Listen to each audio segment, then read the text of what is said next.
vamos ficar com a disciplina de artes, com o assunto movimentos.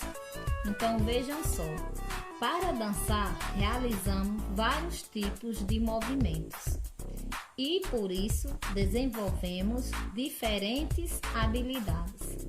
Agora vamos fazer algumas posições que nos ajudam a ter equilíbrio.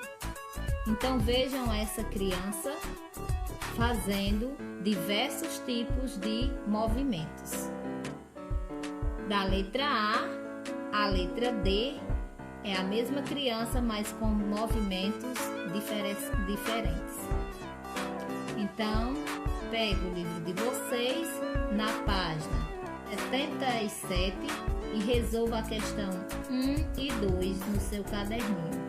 Tenha uma boa aula. Tchau!